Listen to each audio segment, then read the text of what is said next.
Hey there, and welcome. Today, we're diving into one of the biggest headaches at work, or really in any group, actually getting everyone to make a decision. So let's explore the tools that can help your team finally reach closure. So, have you ever been there? You're in a meeting, the same points are being made over and over, the clock on the wall is just mocking you, and you are no closer to a decision than when you started. It's a super common problem, but the good news?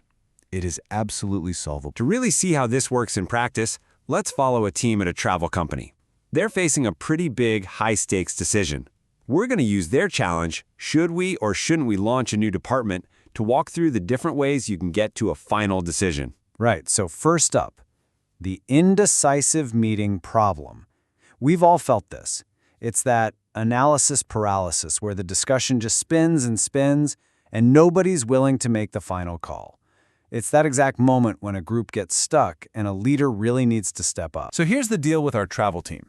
They are completely deadlocked. They're arguing about whether to create a whole new department just for corporate clients. You've got some folks who think it's the best idea ever, others who are dead set against it, and a few who are just stuck in the middle. A total impasse. So, how do they get unstuck? This is exactly where a leader needs to open up their decision-making toolbox. Because here's the thing. There's no single best way to decide anything. There are just different tools for different jobs. So first, let's look at the options where the leader is the one who makes the final call. So when it's the leader making the decision, you can kind of think of it as a spectrum. On one end, you've got the pure command style. The leader listens to the discussion and then, boom, makes the decision, all by themselves. On the other end, it's a bit more collaborative. That's the consultative approach, where the leader goes out and actively seeks input from the group before they make the call. Now, here's where it gets really interesting, the trade-off.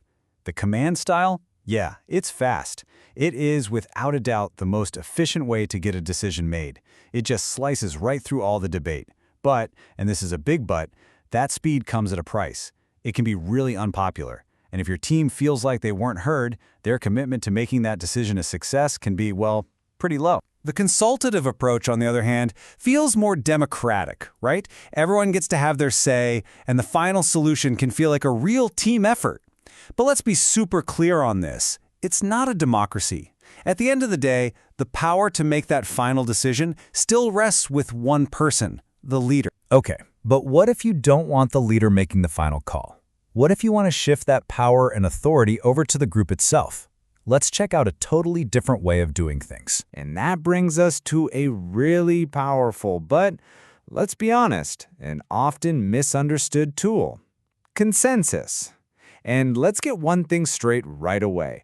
Consensus does not mean unanimous agreement. It's about finding a solution that the vast majority of the group can truly support, while genuinely working to address the concerns of the minority who aren't fully on board. And this shows you how it works perfectly. It's kind of a loop, you see. Someone puts a proposal on the table, and the group talks it through. Then you test the waters. Do we have consensus?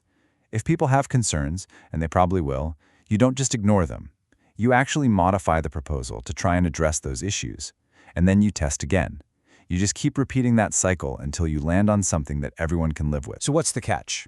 Well, it's a classic trade-off. You're swapping time for commitment. Because you took all that time to hear everyone out, the level of buy-in you get is incredible. But that careful, deliberate process of modifying and retesting, yeah, that is not a fast process. It definitely requires some real patience. But hey, sometimes you just don't have that kind of time. You need to be more direct, and that's where voting comes in. But even here, it's not one size fits all. There are different methods, and each one has a very specific purpose. All right, let's break these down. First, you've got range voting. Think of it like rating a movie on a scale of 1 to 5. It lets people express more nuance, showing they kinda like one option, but really like another. Then you've got majority rule, the classic 51% wins. Super efficient for a straightforward yes or no choice. And finally, there's plurality. This is basically winner take all. If you have 3 or more options, the one that gets the single most votes wins, even if it's way less than 50%. And here is a fantastic pro tip for making a plurality vote feel a little more fair. Do it in rounds. After the first vote, you just eliminate the option that got the least support, and then you have everyone vote again on the remaining choices. It's a simple little trick that helps the group move closer to a decision that more people can actually get behind. And I really want to hammer this point home about plurality. It means a final decision can be made with less than half the group actually supporting it. The largest single block wins the day, even if the majority of people, when added up, voted for all the other options. It's fast for sure, but it's something you really need to be aware of. Okay, so we've filled up our toolbox. We've got command, consultative, consensus, and a few different ways to vote. Now for the most important part. How in the world do you choose the right one? So let's circle all the way back to our travel company. Split team, big decision, a lot on the line. What would you do here? Command style? Go for consensus? Just put it to a vote? Take a second to think about it. Because the fact that there isn't one obvious easy answer, well, that leads us right to the single most important takeaway. And here it is. This is the whole thing right here. There is no silver bullet. There is no magic wand. The best method is always going to depend on your specific situation. The right choice comes down to asking 3 simple questions. What's our goal? What's our timeline? And how much commitment do we need from the team? Your answers to those questions, they'll point you to the right tool in the toolbox. So that's the real takeaway. The next time you're in a meeting that's just going in circles, don't just sit there and get frustrated. Get strategic. Ask the right questions about time, about your goals, about the buy-in you need.